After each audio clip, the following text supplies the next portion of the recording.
Good afternoon, everyone. I hope you're all well for today. For those who doesn't know me, my name is Vanessa Peña. It's a pleasure. But that doesn't really matter. Let me ask you something first. Have you ever scrolled through social media and suddenly felt like everyone else was having more fun than you?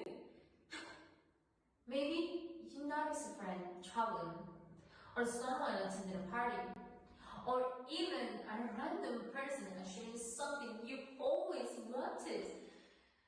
That's pretty unfair. But if you have, you're not alone. This, my friends, it's called FOMO, or fear of missing out. FOMO is not just a passive feeling, it's more than that. It's a global phenomenon. From teenagers in Tokyo to professionals in New York, this fear affects millions of people, closing borders and cultures. Never before has society been so interconnected yet, so divided by the experiences we perceive we're missing out on. The root of FOMO is pretty simple. The feeling that others are having rewarding experiences that we're not a part of.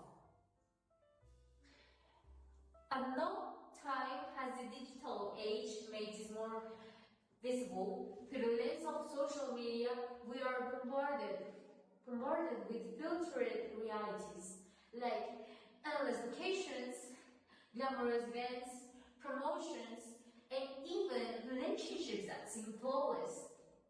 But little do we realize, much of what we see is carefully curated. Yet, FOMO doesn't only affect us emotionally. Studies show that it can increase anxiety, also lower self-esteem, and even lead to poor decision-making. Imagine this. You might skip a restful night just because you saw others attending an event, or even worse, spending money you don't have just because everyone else is doing it. Could you believe that? But here's the good news. We're not powerless against FOMO. There are ways to combat it, and these solutions are within reach. First of all, mindful consumption. We can change the way we consume social media. Seldom is realized that by limiting social media use, we can take back control.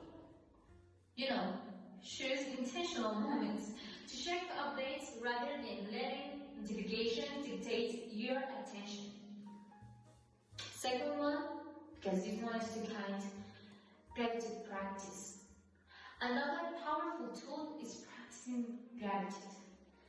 When we focus on what we have rather than what we lack, we start to realize how rich our own lives are.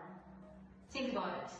How often do we stop to appreciate the small things, the small wins, the quiet moments that give us joy? Last one, real connection. Lastly, building real connections can diminish the intensity of FOMO.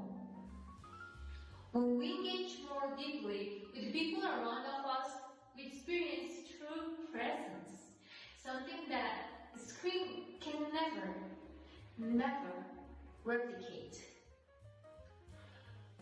Not only is FOMO a product of our digital lives, but it also trips on our insecurities. So let's shift our mindset. Rather than fearing what we might miss, let's celebrate what we already have. So, I will leave you with this. What's one thing in your own